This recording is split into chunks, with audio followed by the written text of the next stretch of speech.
Voilà, chers téléspectateurs, très heureux de vous savoir nombreux en train de suivre notre émission La Dernière Heure qui est présentée par votre homme serviteur, le prophète Patrick Nzana. Voilà l'émission qui se passe chaque mercredi déjà à 18h30 et le samedi à 17h. Donc c'est l'heure déjà de l'émission. Prends le temps d'appeler les amis, appeler les autres de ces jeunes dans nous pour passer de très bons moments dans la présence de Dieu. Tu peux aussi charger ton téléphone, donc le crédit, les mégas, parce que l'émission se passe aussi en direct, que tu peux prendre les soins d'appeler les numéros là sur la bande passante, mais je peux toutefois les citer.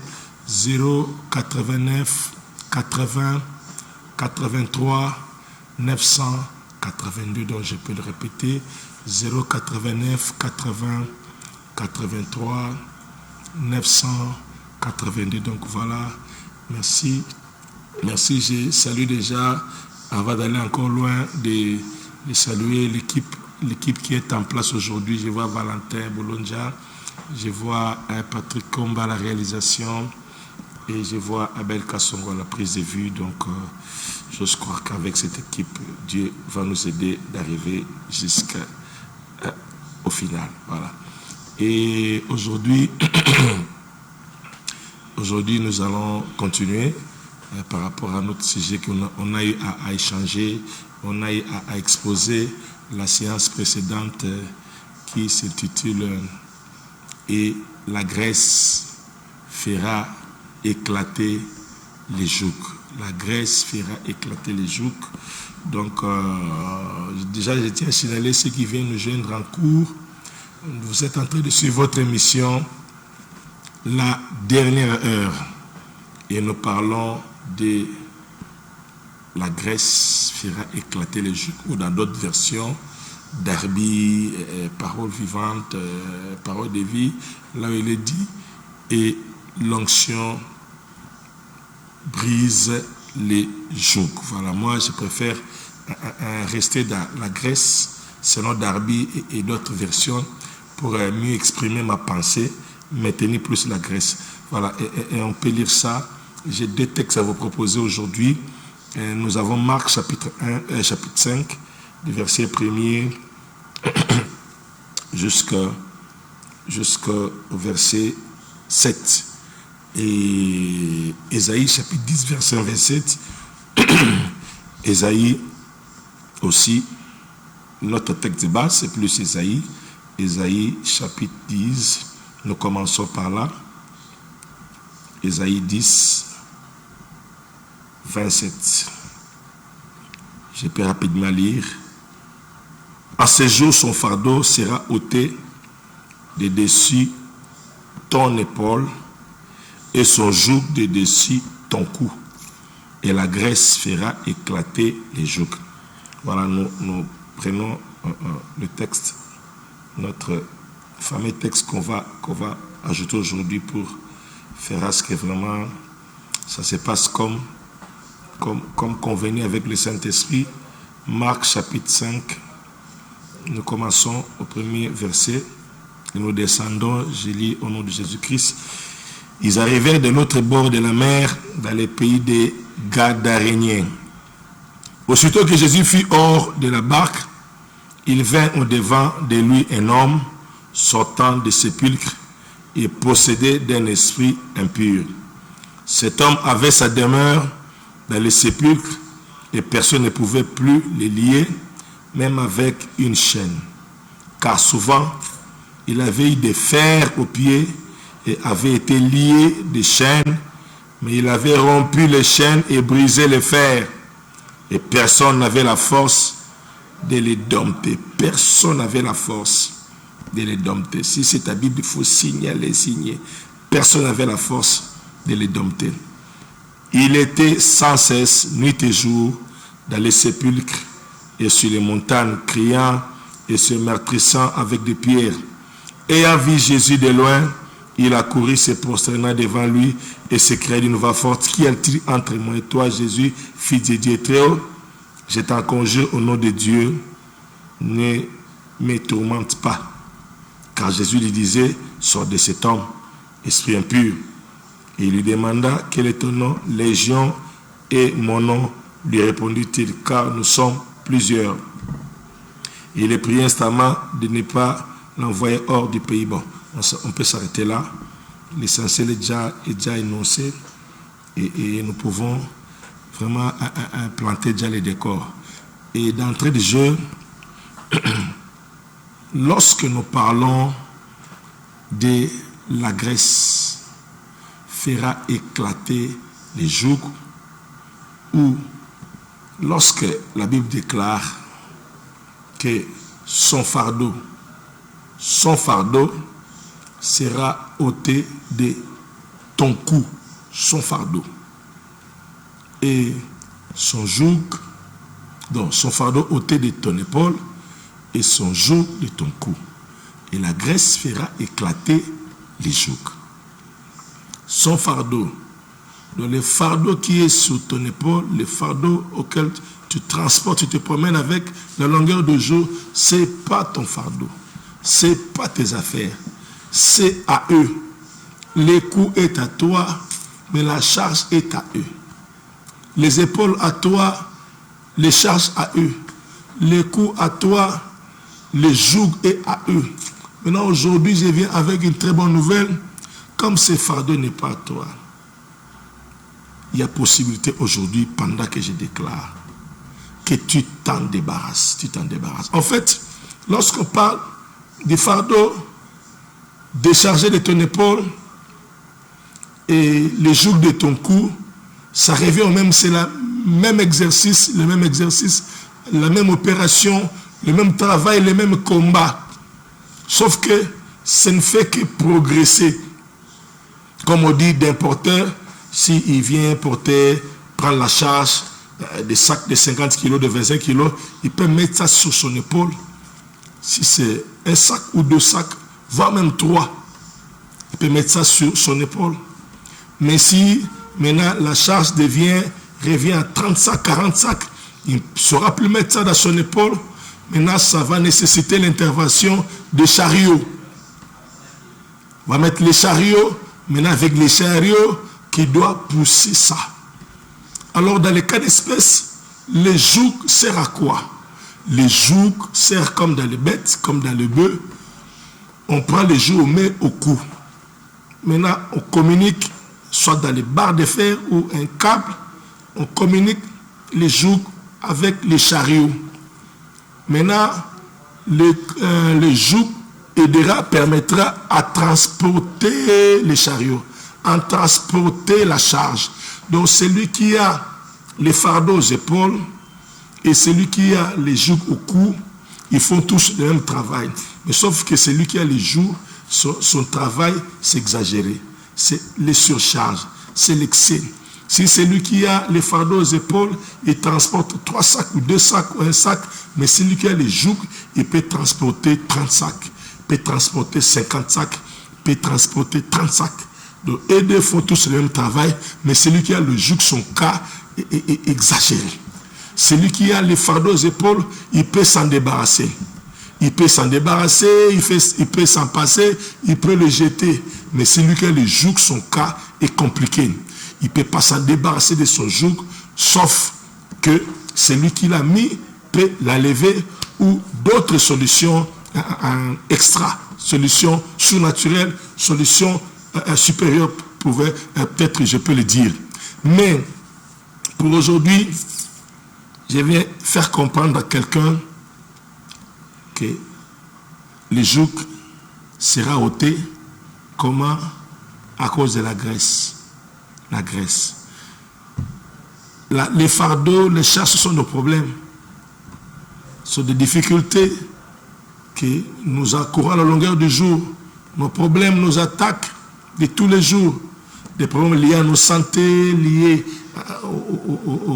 aux relations amicales, relations sentimentales, aux problèmes liés à la vie professionnelle.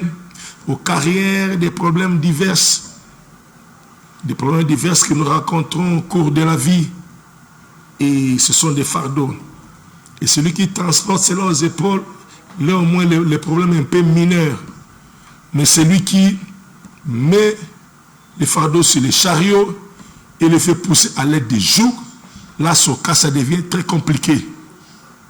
Lui devient un esclave. Ces jougs-là fait de lui un dépendant de la servitude. Il vit aux dépens des autres. Un esclave qui n'a pas de droits, qui n'a que des devoirs, qui n'a pas de salaire, qui ne réclame rien. Il vit qu'aux dépens des autres. À tout moment, on peut les traîner avec les jougs.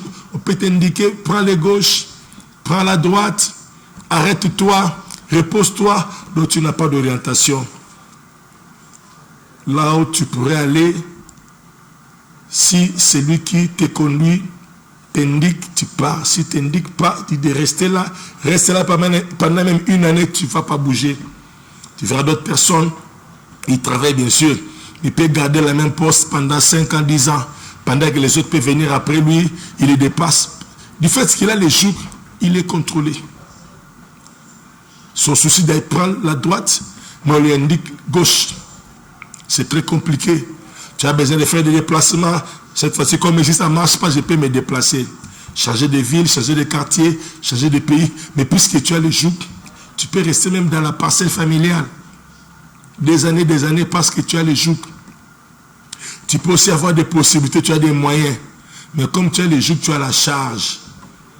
La charge de toute la famille sur tes épaules, sur ton cou.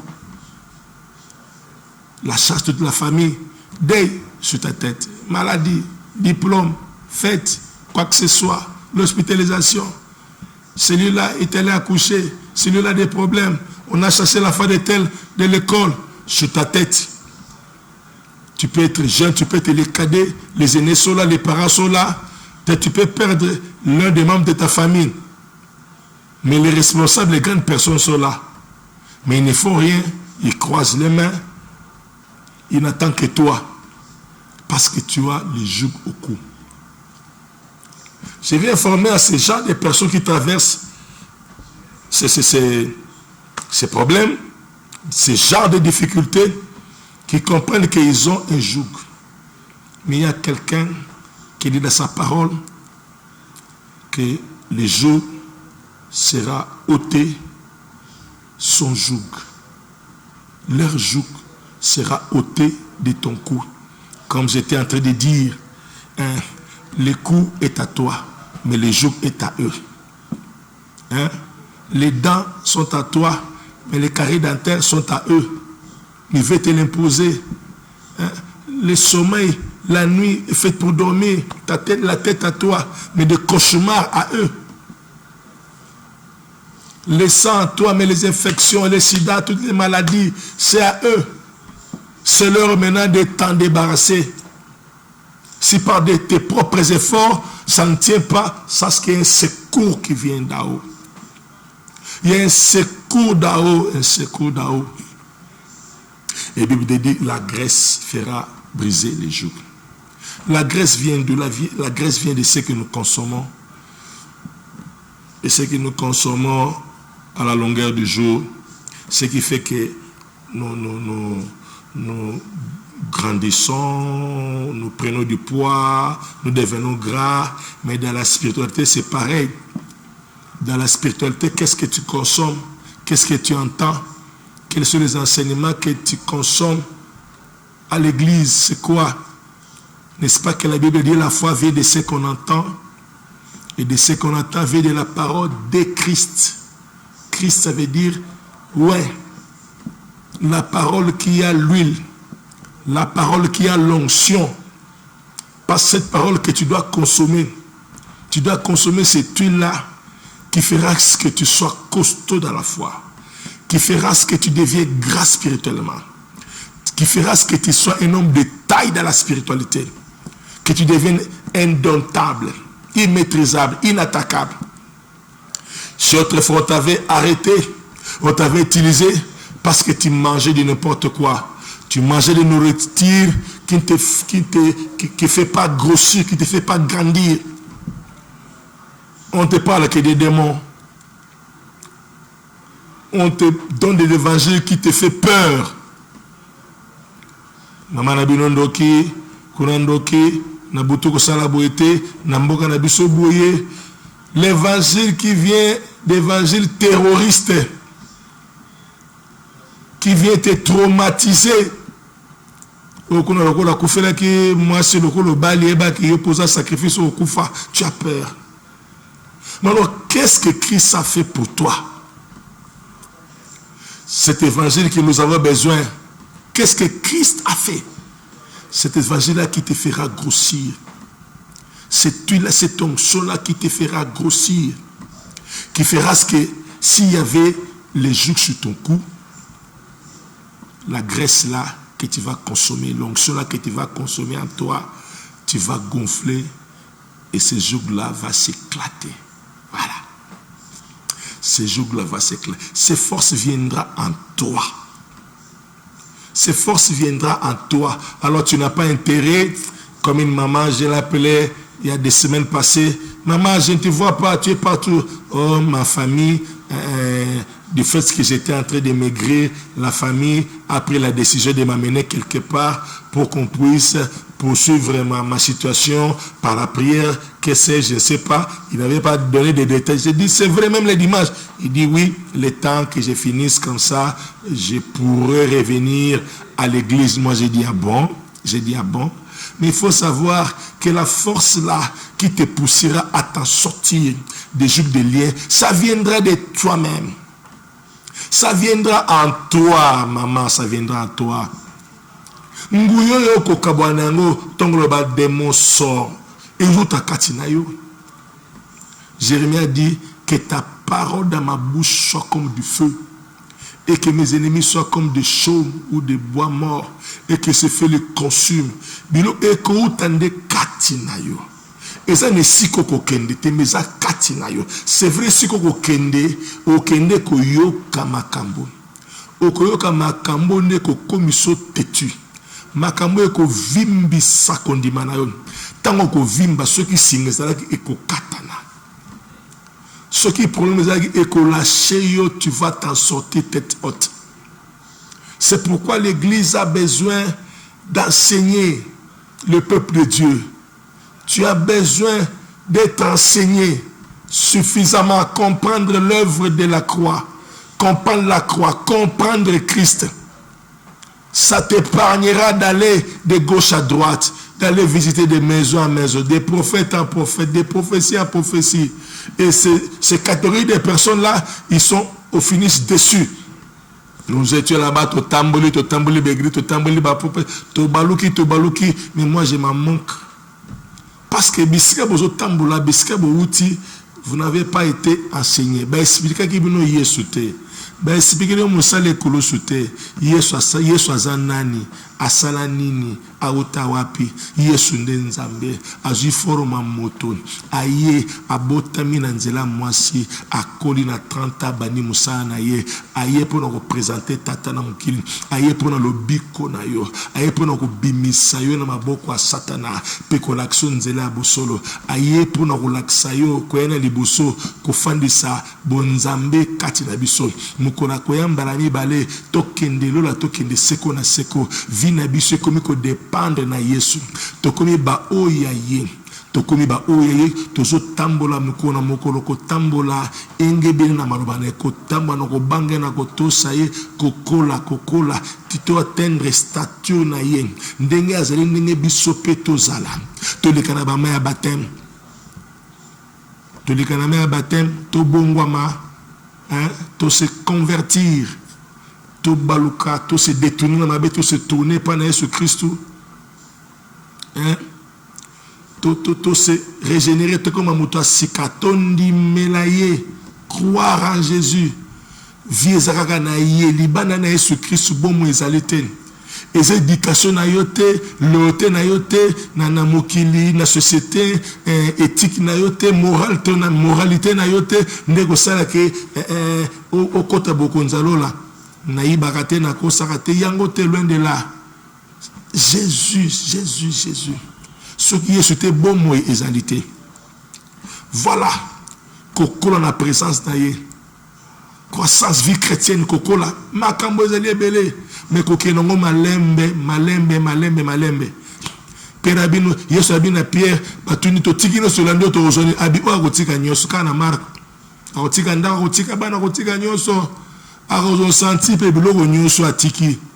Na ba persécution abitumba. Pour vous dire que musalo boenzela nzambe lipambole zali mais exclure bitumbate. Bitumbe cause egolanda biso. Tant so libala ozi prophétie libala mais ozokota libala na bitumba. Ozi prophétie musala pe beaucoup ba poison comme koya e kotika yote. Mais le kola o ya zakat na biso alaki biso ki akotika biso te nde force na biso yangwana. Itongo mona makame komo landabe okomo changer église comme le ba prophète comme le ka boy comme ko désespéré comme ko abandonner foi comme soki na sambeli makasi bitumbe yaka makasi yenge funa tika la ko sambela pona za la kimia. C'est pas ça l'option, c'est pas ça la solution. Plus bitumbe za continuer ko bondela plus bitumbe za côté ko bondela tie ko sila bato ba mela ba kinine nga ko ka kinine te. Soko uzaba kengena ma malaria so meli kinine et aussi sa maladie obi mezene maladie coûte et asu grave et grave mais continuer ka cure et sous grave continuer ti et okita ti aussi là aux 5 jours to une semaine. La nature nous enseigne cela. Bon a bonzambe kaka posu kaka au sambeli boy ba sambeli pour nous maladie grave ba pasteur on a banango to comme le côté mususu bato ba katara ba cure tanga sala ba réussite monde est compliqué ba vie ba malaria mal soigné ba fièvre jeune ba complication parce que bon négliger traitement makamanzambe zala ba principe nengo. C'est vrai bitu ba juge zali ba attaque zali mais il faut d'abord yomoko oyoka maloba nzambe eko kolisa yo ozala l'église d'attache nzamba pesongolo aux églises à malam ozo pasteur à malam ko kamba yo po ezangolo aux églises à malam ezangolo aux pasteur à malam mingi batonda na l'église compliqué ba pasteur musu ba nzamba ye ba bangote ba église musu nzamba ye biangote ba batonda kaka par fanatisme kuna robata na bien koloka bien kuna osala bozo bane bien osala ba blanchir mbongo ne kuna ba argent sale na ye asala ba drogue asala ka boye a finance l'église asala ka boye kuna bozo ko sepela mais église ba ko mona ba ko teya yo vérité a kolinga ngote cette église ba bazamikie o pasteur bi mon minyo sala na mon wana za possibilité. Faut que l'église soit basée sur la pasteur et bioté. Na kenana kaka. Zamba sungo mutozo landangai. Zamba sungayo mutoza ko landangai na kombo na Jésus-Christ. Que Dieu t'aide. Mon problème aujourd'hui, Grèce, Maloba, que la parole de Dieu, que la parole de Christ habite en vous en abondance. Molobanza ne fait tonda. Et tonda katinayo. C'est vrai. Bachela biso ba TikTok, ba WhatsApp, ba nini, ba YouTube, ba matele kakebele, et ba ke monde à YouTube, monde ba TikTok, ba Facebook, ils ont monde d'esprit, Nani azana nzambe ko ebate, nani azana nzambe to ko ebate. Maté nyosa maté akolanda te. Ba passer nyosa ba passer akolanda te. Nani anga tindio landa muto, nana tindio yebiye, oyebi vine besika uti, ora na maté na ye. Azote lo musuna motema na azo le contraire. Omonaka oguna te ki a témoigné ki ozomona Grèce etonda. Liloba o ezana mafute pakola ego sala force na yo. Oko zala makasi ko fungama oko détruire biloko nyoso. Ngana zo ko peso maloba. Oko tondi sakondima na yo. Eko longola yoko banga to loti ndenge nini ata situation ye ndenge nini ata selibanga umeli ndenge nini ata bazo mena soki musale zo sila lobby ata be libale zo ku folobi mais soki mafute za katina yo malobe ton oko banga eloko te ata pe baby nango soki nzamba bebe ba eko beba nakoka soni to na père de libala 2 fois 3 fois comme soni nazalaki boss na ko mutu pambe comme soni on a kena Afrique du Sud makambe simbite nazoba ngozonga ba oseka ngai ba biki na kena vie bunga je m'en fous aussi le temps nzambe zo kamba ngai ono so bosala je m'en fous nazo vivre pour na binoté na compétition na mutu moko te. Oh, Kondi, Tentire baby, Suki baby, je m'en fous. Ce qui osa kati nanga tiki ngate. Atana kiti yeka comme tortumbola. À cause ya malobo za kati nangai. Nana binanga amen bien. Pour revenir na histoire ya Marc chapitre 5. Abi mutuana azagi habiter un esprit impur. Mutu ko dompter ko dominer à personne. N'avait la capacité de le maîtriser, personne, à cause de l'esprit impur qui était en lui. Bache bachen akati, bache ma bende ekati, ntibiloko nyonso bakako luka na ville wana pour ba maîtriser et zela sute puis batiki akena basimetier na bangomba que ça la vie na ye moko parce que na miga bato c'était plus possible. Mais un jour akutela kina Yesu ayeko kita liboso na ye. Laisse-moi te dire. Il y a un esprit impur. Tu vas maîtriser. Matériel, mon côté. Arme, mon côté. Il faut maîtriser, soumettre. Il y a prise de soumission. Ils allaient quitter pour fan de ça. Ils allaient quitter. Mais seulement avec un esprit impur qui était en lui. Tu vas coquiller. Et bon, yo, ça n'a moli mon ensemble. Yo sana molimo na nzambe. Ya sana esprit impur.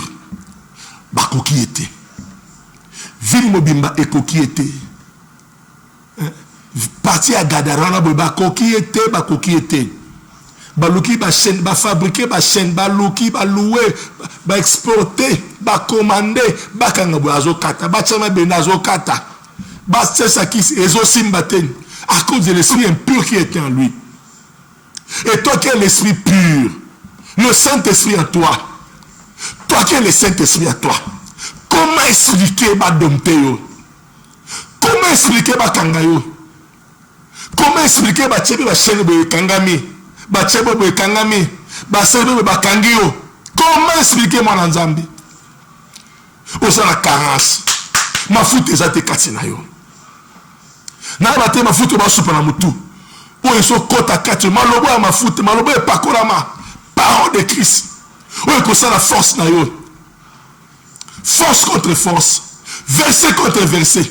Bah, naza balingo tanga Bible était.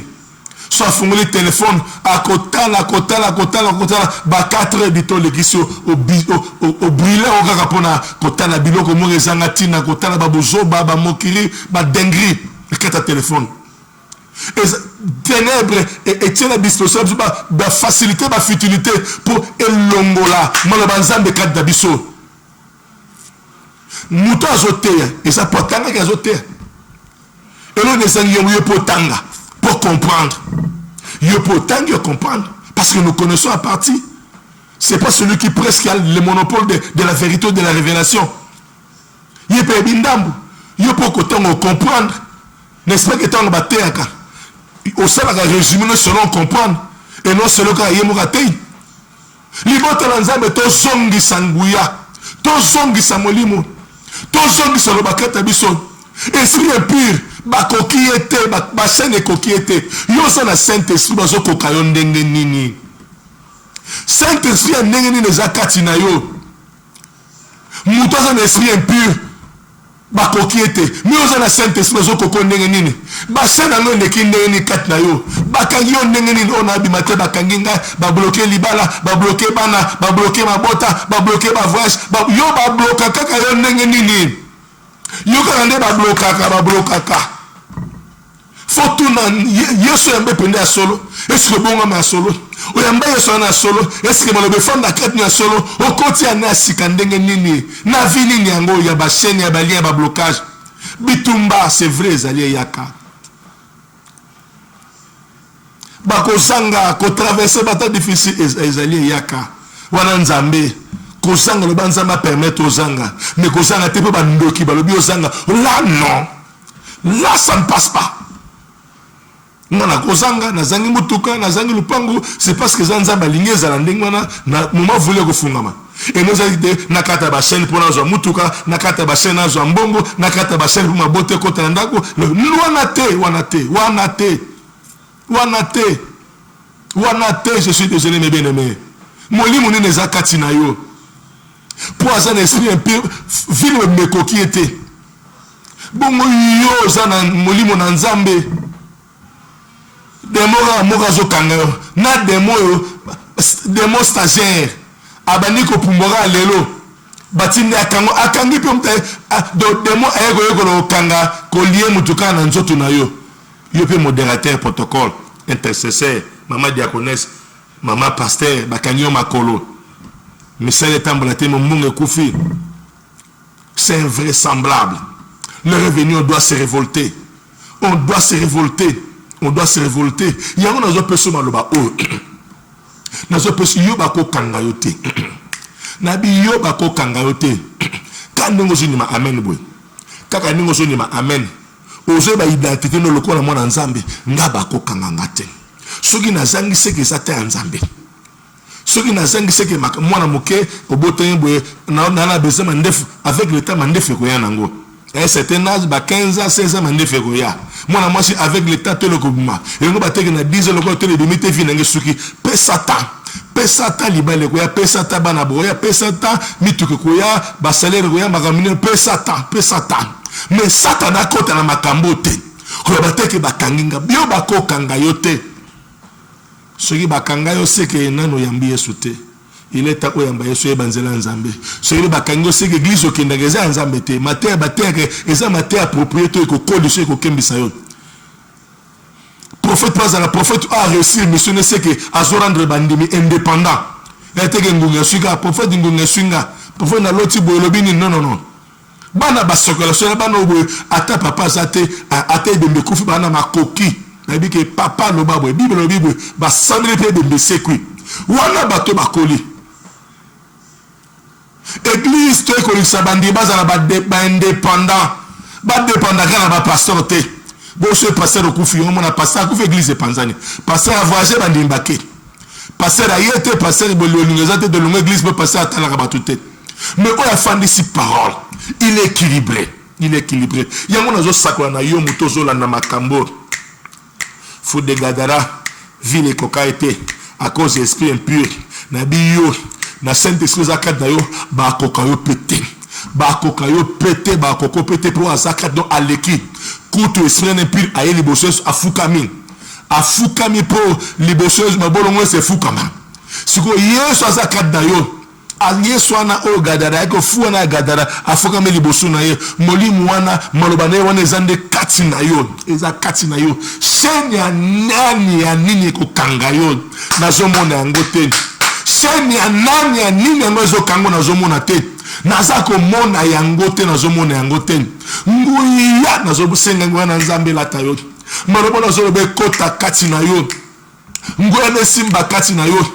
Je me rappelle encore il y a Samson tango bakangie basinga tango molimo ye singe katani bali bakangie ba corde ya sika baliani ya sika mezo kata lokola bitendi ya kale ya kopola. Alléluia. Nazo sakura pour la motumo siko ceux qui ont là qui pongi par mégarde par distraction et si batio balien batio ba chaîne nabi ke munimo ezo simba yo sikol balian wana ba corde wana ezo bonga na bitendi akopola bilamba akala ezo kweya ba chaîne ezo bonga ba singa suki ezo katana mwende mouvement ezo kweya pendant que je déclare aux hôpital ba chaîne ezo katana ezo lâcher aux dans ba situation compliquée nazako ezako tikayo ba lien familial ezako lâcher kufa ezako tikayo nazako sakola partout yo sali ezako lâcher yo aux an étrangers bazo compliqué ba rendez-vous no ba peso mukanda so ki chaîne ni ba kanga kyo ngwana nzambe za kati na yo o ezako yo ke so kota kati no ezako panza ezako buka ezako bimisa yo na kombo na Jésus Christ Pierre azalaki na prison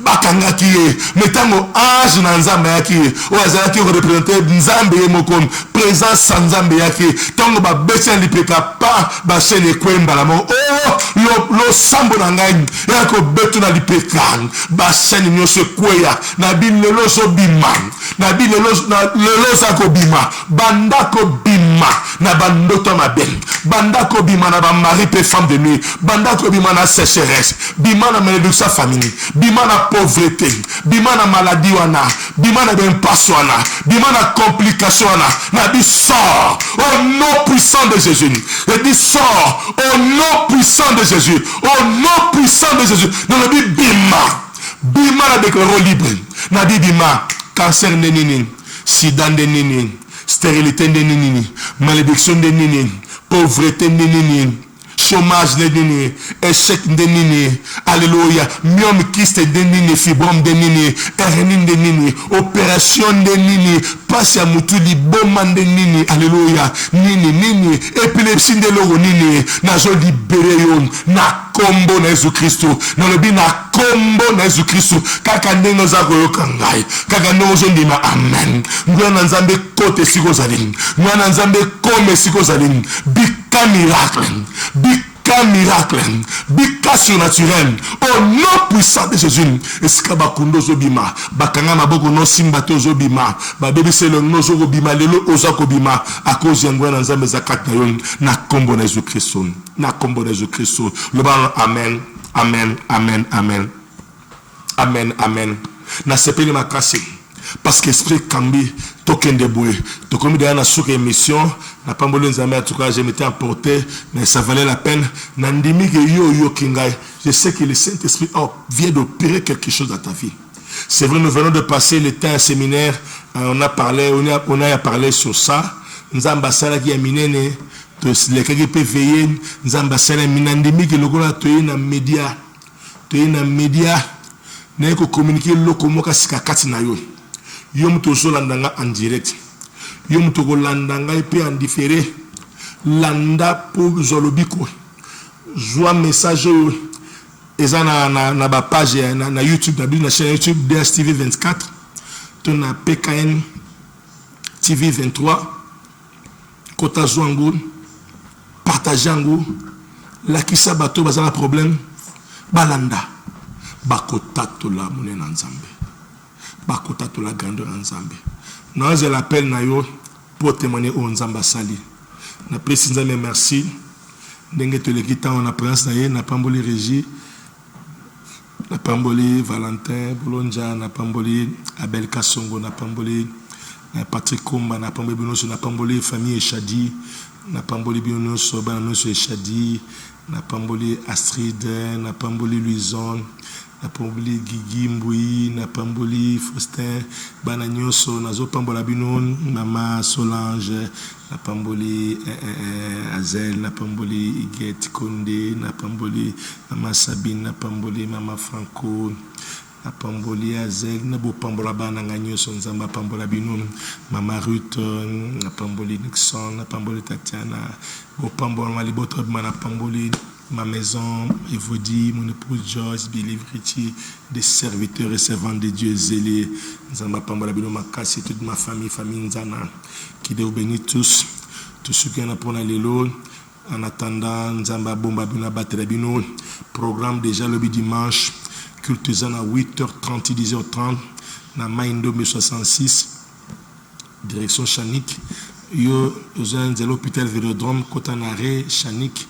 Oyo monabiso zana chaussée Kasavubu pont Lunda Boluna maison Bungu Kotana Remabaya ogo monabiso déjà tozana tous les jours bureaux offrent à partir à 11h et mardi tozana culte Makasa délivrance je vous dis terrible. Mercredi culte à même Zali à partir de 17h. Jeudi culte enseignement yaka tokola onction kola katabiso bilogo eza bilogo pamba toki maraba enseignement te. Tu n'as pas de délivrance moto, tinda moto ngo tindaka. Oboka moto sukaka libosa porta ndako ne komata na ka banguna te parce que kat no kolate kubate et mouyaka ka jelo za enseignement. Vendredi à minuit à partir de minuit 3h30 tous en a prière makasi ba service à bouton makasi Et le dimanche, nous célébrer Nzambe, tout témoigner Nzambe na wasena biso, Nzambe na pambola biso, tout ce qui en a. Bye bye, bye bye, bye bye.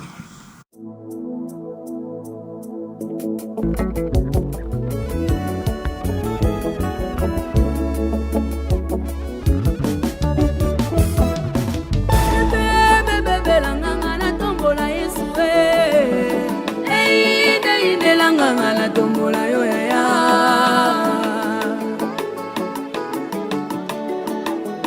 yawe nanga tongwama yawe tomama nanue sila nanga tongwama yawe tomama nanue apui nanga sanzwama yawe tomama nanue zambe na luka na losango